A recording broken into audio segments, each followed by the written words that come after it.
साधारणतः सर्वसामान्य व्यक्तिमत्व आणि राजकारणा पलीकडील एक व्यक्ती म्हणून हे 2015 पासून आमच्याशी निगडीत आहेत आणि अशा या कार्यक्रमाच्या निमित्तानं आमची एक कर्तव्य असतं की ज्यांनी आमच्या या सोसायटीसाठी हे केलेलं आहे, काही ना काही कार्य केलेलं आहे, त्यांना आम्ही या 10व्या वर्धापनानिमित्त आम्ही निमंत्रित केलेलं आहे. तर त्यांच्या उपस्थितीशिवाय आपण कार्यक्रम सुरुवात करू शकत नाही, म्हणून फक्त ते शुभ कलशमधून निघाले. पुढच्या 3 मिनिटांमध्ये वगैरे पोहोचतील. त्याच्यानंतर आपण तिन्ही मान्यवरांच्या उपस्थितीमध्ये आणि आमचे खास आणि खरं तर मी सांगतो श्री नरेश भाई हे इंडियन नेव्हीमध्ये कार्यरत करतात. आत्ताचे सोसायटीचे अध्यक्ष यांनी पण इंडियन नेव्हीमध्ये कार्यरत केलेले आहे आणि संघाजी यांच्या या कॉस्ट्यूममुळे तुम्हाला समजत असेल प्रत्येक भारताच्या आणि आपल्या सामाजिक कार्यामध्ये प्रत्येक आपल्या कार्यासाठी जे कार्य करतात यांना आम्ही उपस्थित करून अनुरोध करतो. आमचे संघाजी आणि प्रमुख मान्यवरांच्या उपस्थितीमध्ये हा ध्वजारोहण कार्यक्रम होईल. याची सर्वांनी नोंद घ्यायची. 2 मिनिटं सर्वांनी मनपूर्वक स्वागत करायचे. श्री विकास गणेशजी यांचं वेळेमध्ये एकदम शार्प 9:15 आगमन झालेलं आहे. सोसायटीतर्फे आम्ही सर्व तुमचे स्वागत करत आहोत. तुम्ही आपल्यास भारत माता की वंदे.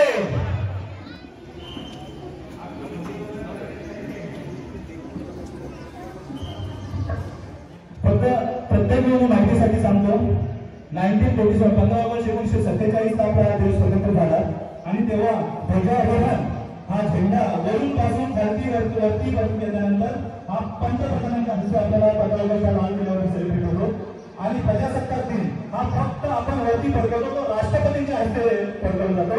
आणि आजचा या औचित्य साधून तुम्ही आमचे लोकप्रतिनिधी आणि यांच्यातर्फे झेंडा वंदन हा कार्यक्रम प्रभावी करतोय.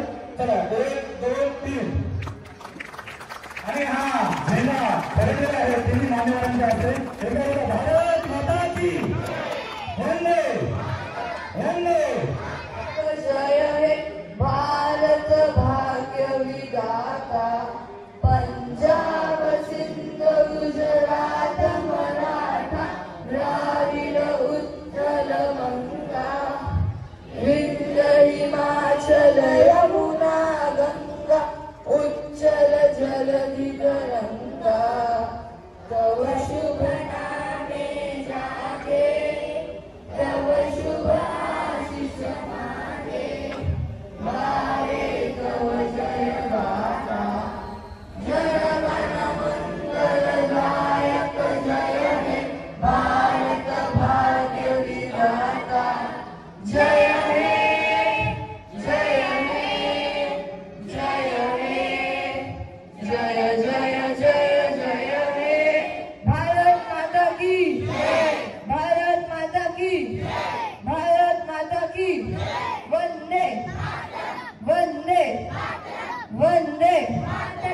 श्री विकास गरड माजी नगरसेवक, स्थायी समिती सभापती आणि कामोठ्याचे भाजपाचे अध्यक्ष श्री विकास गरड यांचं मनपूर्वक स्वागत आणि खरोखर धन्यवाद करायचं. पहिला पुष्पगुच्छ श्री मंगेश आढाव.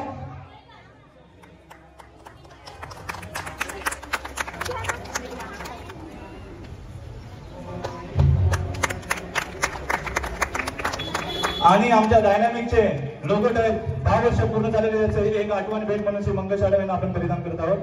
धन्यवाद सर. त्यांना फक्त मी फोनवरती बोलून माहिती दिली होती. आमच्या सोसायटीचे कार्यक्रम कसे होतात हे तुम्ही स्वतः एका प्रथम पाहावे अशी आमची विनंती होती, म्हणून या कार्यक्रमाच्या निमित्ताने मी तुम्हाला बोलवलं. आणि आज उत्तम पावसाचं नसतं तर अजूनही खूप काही गोष्टी आहेत. एकदा जोरदार टाळ्या श्री कुणाल लोंढे यांच्यासाठी. वंदे वंदे. नमस्कार. आज डायनामिक इन्क्लूड सोसायटी यांच्या प्रांगणात 19व्या स्वातंत्र्य दिनाचा ध्वजारोहण केला आणि या ध्वजारोहणानिमित्त आणि स्वातंत्र्य दिनानिमित्त आपल्या सर्वांना खूप खूप शुभेच्छा. अतिशय चांगल्या पद्धतीत कदम सरांनी सांगितलं ज्या स्वातंत्र्य दिनाबद्दल आपण ध्वज कसं खालून वर घ्यायला पाहिजे, कुठल्या वेळी वर खालून घेतलं पाहिजे ही अतिशय योग्य पद्धतीने माहिती दिली. त्याच्या व्यतिरिक्त देश आज 21व्या शतकातला महासत्ता देश बनण्याच्या उमटण्यावर आहे. या गोष्टीचा विचार केला तर आज देश ज्या पद्धतीने प्रगती करत आहे की देशाच्या अंतर्गत व्यावसायिक दृष्टिकोनास असो किंवा दळणवळणाच्या माध्यमातून असो, कृषी क्षेत्राच्या माध्यमातून असो, अनेक क्षेत्रातून आज देश प्रगत करत आहे. फक्त देश त्याबद्दलच प्रगत नाही करत, तर देश हा सक्षम झालेला आहे की आताच झालेल्या आपल्या काश्मीरमध्ये हमल्यामध्ये त्याचं उत्तर म्हणून आपण सिंदूर त्या देशाच्या पंतप्रधानांनी 15 दिवसात दिलं. याच्या अगोदर आपण बघितलं तर युक्रेन रशिया युद्ध की जेणेकरून तिथे आपले 2,500 विद्यार्थी अटकले होते आणि त्यांना युद्ध थांबवून देशाचा फ्लॅग घेऊन आपल्याला बाहेर काढण्यात आले. म्हणजे देशाच्या अंतर्गत तो विकसित न करता देशाच्या बाहेरही एक ताकद निर्माण करत आहे. आज डायनामिक इन्स्टिट्यूट या सोसायटीला 10 वर्ष पूर्ण होत आहे. 10 वर्षाची कामोड्याची परिस्थिती ही आत्ताची कामोड्याची परिस्थिती आपण डोळ्याने बघत आहोत. कारण आज आजूबाजूची परिस्थिती बघितली तर मुंबईला आपल्याला इकडनं जाताना 2 ते 2.5 तास लागायचे, पण अटल सेतूच्या माध्यमातून आज अर्धा ते 1 तासात आपण तिथे पोहोचू शकतो. आज आंतरराष्ट्रीय विमानतळ आपल्या आजूबाजूला येत आहेत, नवीन नवीन हब आपल्या बाजूला आहेत. म्हणजे देश आपल्या आजूबाजूलाही प्रगती करत आहे. आज रस्त्यांची आपण परिस्थिती बघितली एअरपोर्टच्या माध्यमातून की दळणवळण वाढला तर आपल्या एका दुसऱ्याशी संपर्क वाढतो आणि त्याच माध्यमातून जेएमपीटी कोर्ट असेल, देशाच्या या दळणवळणात आपलाही कुठेतरी सहभाग हवा आहे. एक सदृढ नागरिक म्हणून आज डायनामिक सोसायटी बोलायचं झालं तर ही सोसायटी अशी आहे की कामोठ्यातील एकमेव सोसायटी आहे म्हणजे स्वतःच्या आत्मविश्वासावर सगळ्या गोष्टी करत असते आणि हे अभिमानास्पद गोष्ट आहे.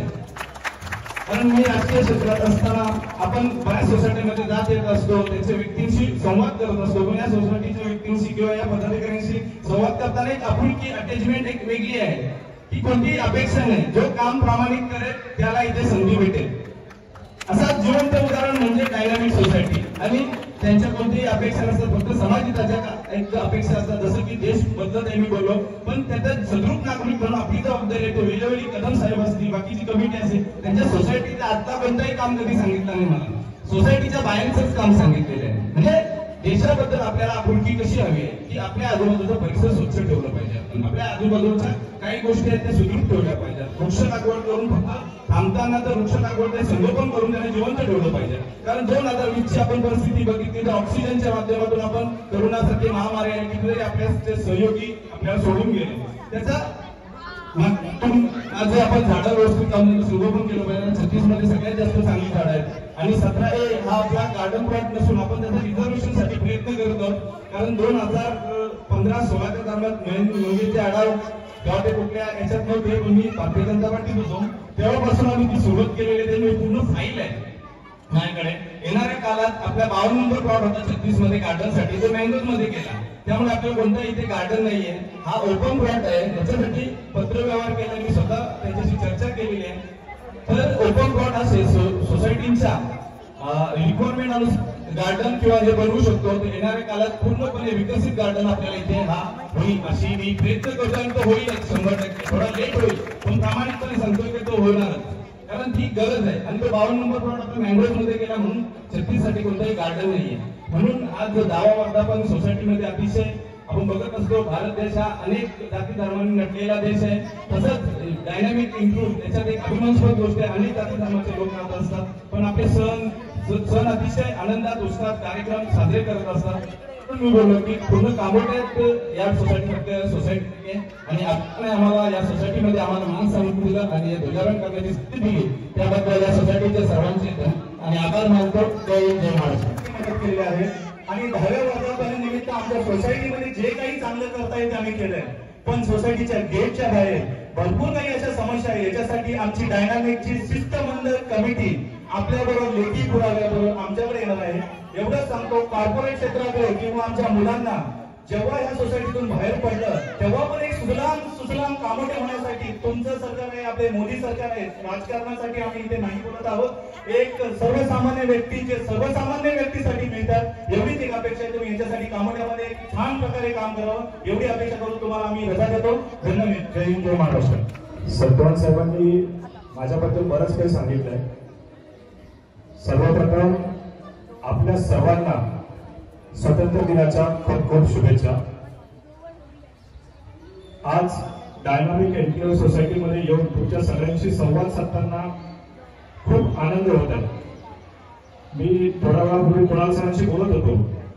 आज जरी आम्ही कुठल्या संघटनेचा अध्यक्ष झालेलो असलो तरी माझी सुरुवात ही जिथं व्हॉलीबॉल खेळल्या जाते त्या ग्राउंड पासून झालेली आहे. म्हणजे आपलं सेक्टर हे कामोट्यामध्ये आयडल सेक्टर म्हणून ओळखलं जातं. आपण मोकळ्या भूखंडावर होणारं अतिक्रमण एकजुटीने हुडकावून लावलं होतं. ही ताकद आपल्या सेक्टरची आहे. त्यानंतर आपण करोडो रुपये भरून तिथं घर घेतलंय. सत्यवान साहेबांनी एकदम व्यवस्थित म्हटलं की सोसायटीच्या आतमध्ये चांगल्या सुविधा देणं हे कमिटीचं काम आहे, पण गेटच्या बाहेर पडल्यानंतर त्या सुविधा देण्याचं काम या महानगरपालिकेचं आहे. आणि दुर्दैवाने त्या सुविधा आपल्याला मिळत नाही. जसं एक सोसायटी म्हणून डायनामिक एन्क्लेव्हची कमिटी जीव ओतून या कमिटीच्या उत्कर्षासाठी काम करत आहे, तीच अपेक्षा आपल्याला सभागृहात निवडून दिलेल्या नगरसेवकांकडनं आहे की ही पनवेल महानगरपालिका एक सोसायटी आहे आणि त्या सोसायटीला चालवण्याचं आपलं काम आहे. त्या सभागृह म्हणजे आपण त्या सभागृहाचे ट्रस्टी आहोत या भावनेने काम होणं आपल्या शहरामध्ये गरजेचं आहे. आज आपण बघतोय तुमच्या सोसायटीमध्ये मला खात्री आहे की एक साधे टाईल्स जरी तुटले असेल ना तर तुमची कमिटी ते रिपेअर करून घेते. तुमच्या चिल्ड्रन प्ले एरियामधलं झोपाळ्याचं साधं एक कडी जरी तुटली असेल तर 7 दिवसाच्या तुमची सोसायटी ती बसवून घेते. तुम्ही डायनामिक एन्क्लेव्हचा स्पोर्ट्स साजरा करतात म्हणजे स्पोर्ट्स वीक्स असतो. तुम्ही सांस्कृतिक कार्यक्रम साजरे करतात. म्हणजे नोकरी धंद्यावरून घरी आल्यानंतर एखाद्या कुटुंबाला आपल्या सर्वांगीण उत्कर्षासाठी ज्या गोष्टी लागतात, कला, क्रीडा, संस्कृती, ह्या सर्व गोष्टी आपल्या कमिटीच्या माध्यमातून इथे राहणाऱ्या सर्व नागरिकांना पुरवल्या जातात. आपण नागरिक समस्यांवरती काम करत असतो आणि मी अभिमानाने सांगतो की मी कुठलीही इनिशिएटिव्ह जर हाती घेतली तर मला ठाम विश्वास असतो की डायनामिक एन्क्लेव्हची कमिटी म्हणजे सत्यवान साहेब मला आकड्यांचं सांगतात की आमची आज 15 माणसं तुमच्यासोबत त्या ऑफिसला येतील. फक्त त्यांचं एकच अट असते की आपल्याला कुठलाही राजकीय अजेंडा नको. सेक्टर 36च्या उत्कर्षासाठी काही करायचं असेल म्हणजे साधं पाण्याच्या ऑफिसला जायचं असेल तिथं जर 30 लोक आलेली असतील तर तिथं मोजली तर 15 माणसं ही डायनामिक एन्क्लेव्ह सोसायटीची असतात. करायचं ही एकजूट. आता त्यांनी सांगितलं की मी माझी सोसायटी सोडून डायनामिक एन्क्लेव्हचं नाव सजेस्ट केलं. मला लहानपणी शिकवलं होतं की नेहमी खरं बोलावं. म्हणजे मी जिथं राहतो माझी सोसायटी पण खूप छान आहे, पण you are little better than my society. म्हणजे कुठेतरी मला न्याय देताना असं वाटलं की नाही, आमच्यापेक्षा 4 गोष्टी तुमच्याकडे चांगल्या आहेत. त्यामुळे मी कुठलाही संकोच न ठेवता कुणाल सरांना डायनामिक एन्क्लेव्ह सोसायटीचं नाव दिलं. कारण त्याची कारणच ती आहे की एकी आज मी इथं उभी राहिलेली मुलं मोजली ती साधारणपणे 45-50 मुलं तिथे उभी होती. म्हणजे 10-10च्या 4 लाईन होत्या. आज म्हणजे तुमची नेक्स्ट जनरेशन लहान मुलांपासून सिनियर सिटीजन, महिला वर्ग असेल, मुली असतील, त्या सगळ्यांचं पार्टिसिपेशन आपल्याला डोळ्याने दिसतंय.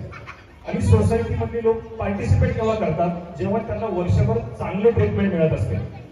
जर त्या कमिटीतर्फे सोसायटीच्या मेंबरला चांगली ट्रीटमेंट मिळत नसेल, सुविधा मिळत नसेल तर नागरिक सोसायटीच्या कार्यक्रमात पार्टिसिपेट करायला लवकर तयार होत नाही. पण तुमची अटेंडन्स सांगून जाते की तुम्ही किती चांगल्या वातावरणात राहतात, ज्याला आपण नंदनवन म्हणू शकतो किंवा ती गोकुळधाम सोसायटी.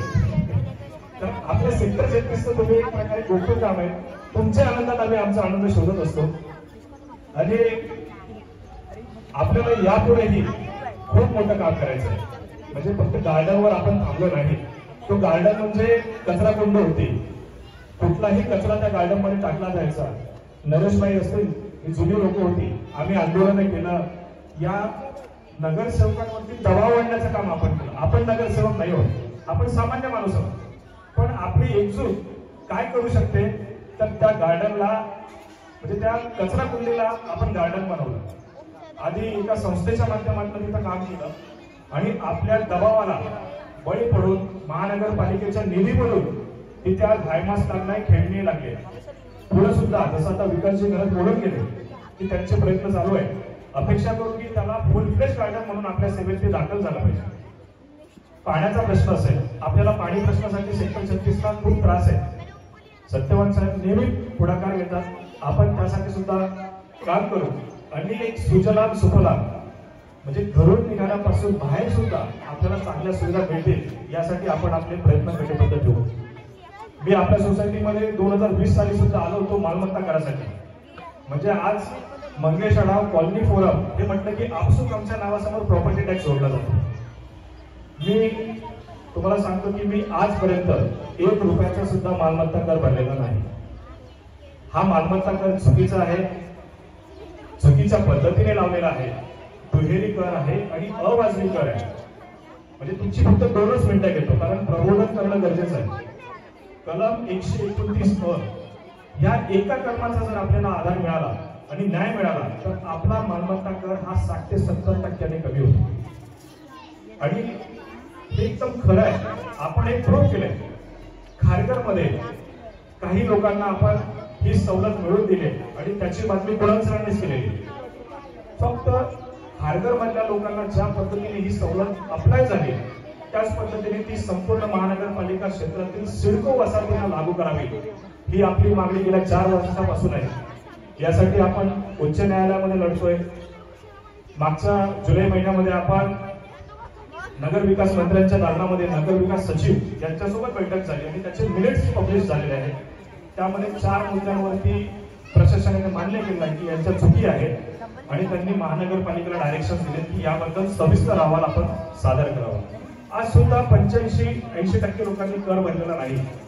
तर सर्वसामान्यांचे पैसे वाचावे म्हणजे तुमचा कर आज 1.25 लाख आला असेल आणि तो कमी होऊन 60,000 झाला तर 70,000 झाला, तुमचे 50,000 वाचले तर मला त्यात आनंद आहे. माझे तर वाचणारच आहे. म्हणजे मी एकटा लढतोय तर माझ्या एकट्याचा कर कमी होणार नाही. तो झाला तर 2.5 लाख मालमत्ता धारकांचा कर कमी होणार आहे.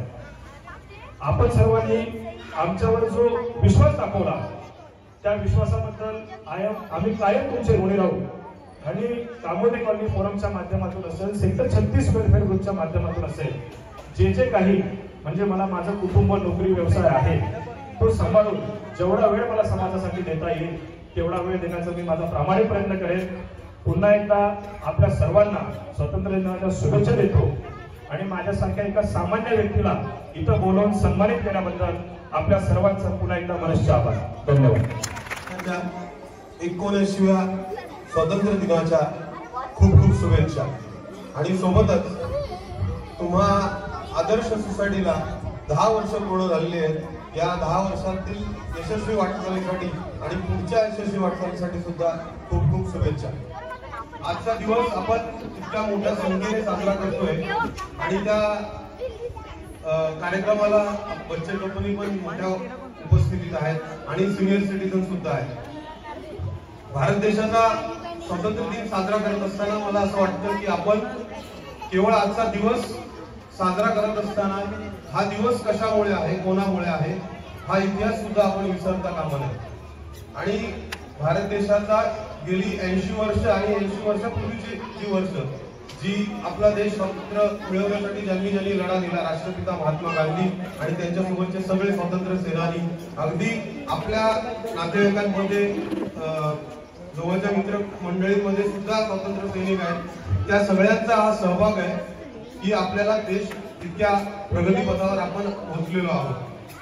देश असा अचानक कुठे प्रगतीच्या दिशेने चाललेला नाहीये, तर या देशाला 80 वर्ष झाली म्हणून आपण आज एका टप्प्यावर पोहोचलेलो आहोत आणि ते आपल्याला विसरून जमणार नाही असं मला आजच्या दिवशी तुम्हा सगळ्यांना कडे पाहून वाटतं. मी सुरुवातीला म्हटलं की तुम्ही भारतीय नागरिक, तर सगळ्यांनी तुमच्या सोसायटीचं कौतुक केलेलं आहे. ही जी सोसायटीची नियमावली आहे आणि ही नियमावली तुम्ही फॉलो करता म्हणून आपली सोसायटी चांगली आहे. तसंच देशाचं संविधान आहे. या संविधानाच्या नियमानुसार आपण सगळे वागलो तर जशी तुमची सुंदर सोसायटी आहे तसाच आपला देश सुंदर होईल आणि आपण सगळे एकमेकांचं कौतुक करू, भारतीय नागरिक म्हणून. तर म्हणजेच आपल्याला प्रत्येकाला देशाच्या नियमानुसार चालण्यासाठी आणि आदर्श होण्यासाठी, तुमच्या सोसायटी सारखा भारत देश आदर्श होण्यासाठी आपल्याला काहीतरी नियम आहेत आणि त्या नियमानुसार चाललं तर आपली प्रगती होईल असं मला वाटतं. तुम्हा सगळ्यांना खूप खूप शुभेच्छा. मला ज्यावेळी मी आढाव साहेबांना विचारलं, म्हणजे माझं फार कौतुक झालेलं आहे. तुम्ही इथे आल्यापासून 4-4 वेळेस ऐकलं असेल एकच गोष्ट की मी लेख लिहिला, तर ते आता परत मी सांगितलं, परत गोष्ट नाही.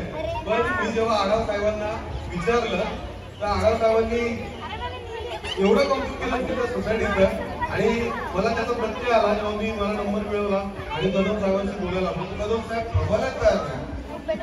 अरे मी म्हटलं मी आतापर्यंत इतक्या सोसायट्या गेल्या, इतक्या गोष्टी मला ऐकायलाच मिळाल्या या सोसायटीमधल्या. मला ते एक एक गोष्ट सांगत होते, एक मला समजलं की आम्ही राहू आनंद म्हणून महाराष्ट्र सदर आहे, त्या पुढे कॉलनी बद्दल म्हणून होतं. तर अनेक वेळा आम्ही लिहिलेलं आहे, पण मी पहिल्यांदा असं या सोसायटीबद्दल लिहिलं. मला खरंच फार आनंद वाटला की अशाही आपल्या सोसायट्या आहेत. तुम्हाला खरंच खूप खूप शुभेच्छा. मला फार आनंद वाटला आज तुम्ही मला इथे निमंत्रित केलं. आढाव साहेब तुमच्या संपर्कात असल्यामुळे मला इथे बोलवलं. आपल्या कमिटी मेंबर सगळ्या सदस्यांचं खूप खूप धन्यवाद.